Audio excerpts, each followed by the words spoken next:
Hello नमस्कार साथियों।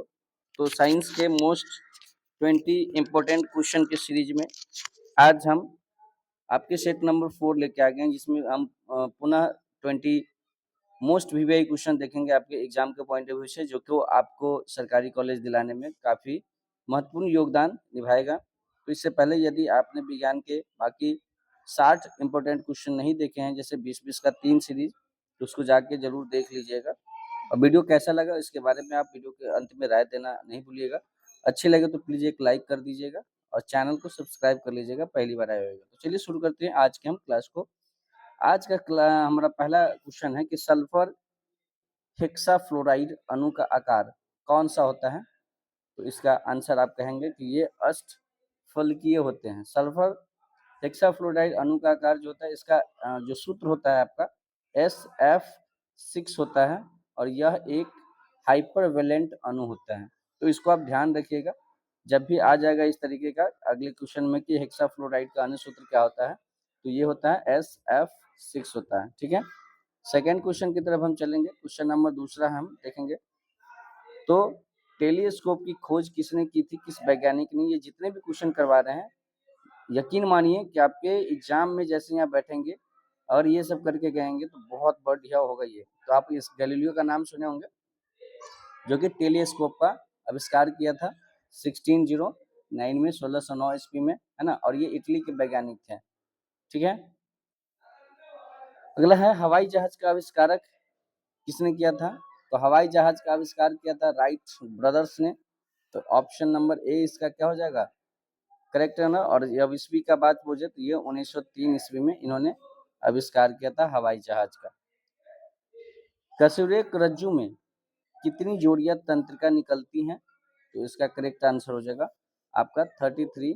और ये क्वेश्चन कई बार एग्जामिनेशन में पूछे भी गए हैं। ठीक है, तो याद रखिएगा। प्रतिवर्ती क्रियाओं यानी रिफ्लेक्स एक्शन का नियंत्रण केंद्र कहाँ होता है? तो ये आपको होते हैं कसुके रज्जु में। यही अभी कसुके रज्जु से आपका क्वेश्चन है। ठीक है, थायराइड ग्रंथि से थायरॉक्सिन स्रावित करने के लिए उत्तेजित करने वाली अंतःस्रावी हार्मोन कौन सा है? तो इसका करेक्ट आंसर हो जाएगा TSH, जिसको आप थायराइड स्टिमुलेटिंग हार्मोन्स के नाम से जानते हैं, है ना, जो कि आपके थायराइड स्रावित करने वाली हार्मोन्स होती है THS, है ना, जिसको आप ध्यान रखिएगा। निषेचन की क्रिया कहाँ पे होती है? तो निषेचन की क्रिया आपकी होती है अंडवाहिनी में। ठीक है, जहाँ पे आपको जाइगोट बनता है। पीतल के बर्तनों को कलई करते समय गर्म बर्तन के सफाई के लिए प्रयोग किए जाने वाले अमोनियम क्लोराइड चूर्ण से निकलने वाला धुआं क्या होता है? तो इसका करेक्ट आंसर हो जाएगा अमोनिया और हाइड्रोक्लोरिक एसिड का होता है वो धुआं। जस्ता का एक आयतन भाग घनत्व जिसका 71,000 किलोमीटर पर मीटर क्यों है? को दो आयतन भाग तांबा घनत्व 8900 kg पर मीटर क्यों से मिलाने पर पित्तल बनता है?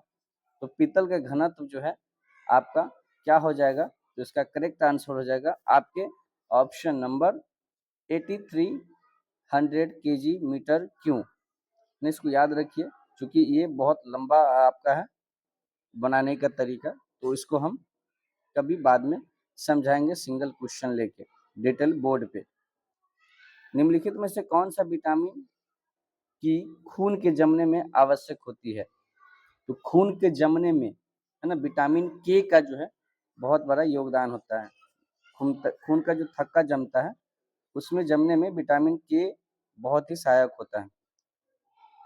तभी जब आप देखते हैं कि अगर विटामिन के आप में नहीं होगा, तो जब आपका कट उठ जाता है तो आपके ब्लड का स्राव यानी ब्लड का जो निकलना बहुत तेज से होता है, और जिनमें विटामिन के की मात्रा होती है तो उसका ब्लड जल्दी रुक जाता है। अल्कोहलिक खमीरन का आखिरी उत्पाद क्या है? तो इसका करेक्ट आंसर हो जाएगा ethyl alcohol. Option number C इसका करेक्ट ऑप्शन हो जाएगा। ठीक है, निम्नलिखित में से कौन सा हार्मोन है?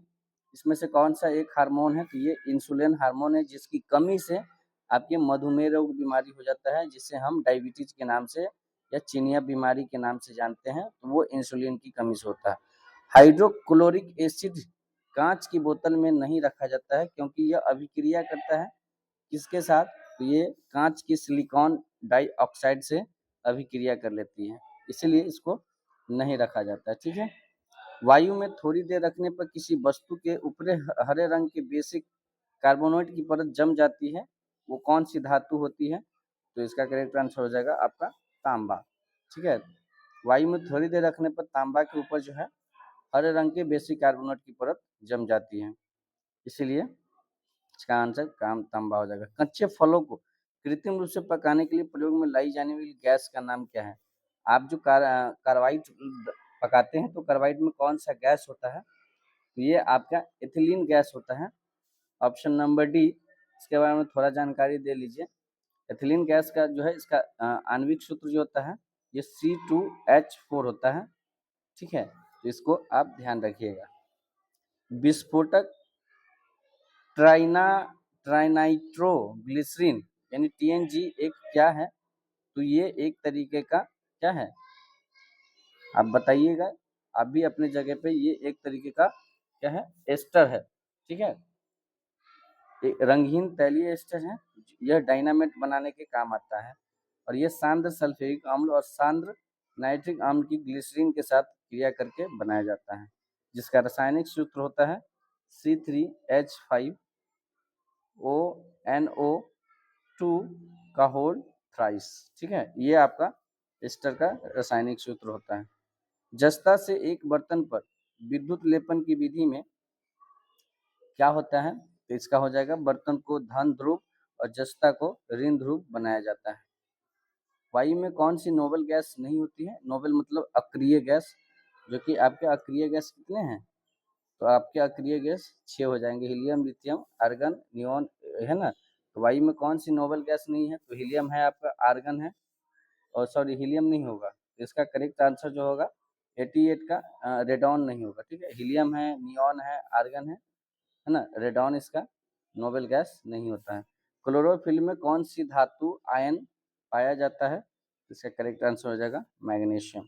बल का एसआई मात्रक केजी मीटर पर सेकंड स्क्वायर है, इसे एक अन्य नाम से भी जाना जाता है, जिसे हम क्या कहते हैं? तो ये आपके न्यूटन के नाम से जाना जाता है, बल का एसआई मात्रक न्यूटन भी कहा जाता है। इसी तरीके से साइंस के ये आपके सेट नंबर 4 जो कि 20 मोस्ट वीवीआई क्वेश्चन के हैं, तो अभी तक हमने 80 क्वेश्चन साइंस के करवा दिया है ना।